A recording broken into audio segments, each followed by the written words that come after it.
Hey guys, here we have a Ford Fiesta 1.4 diesel. We're doing the glove plugs. Literally very painful.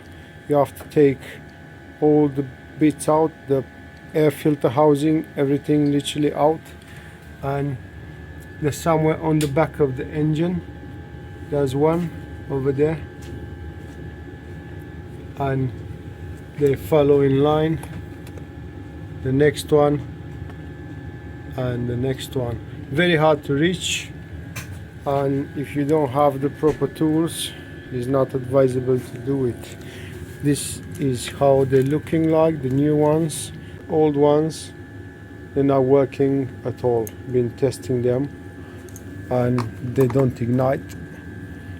Just put the new ones back in there one by one, and that's it, job done.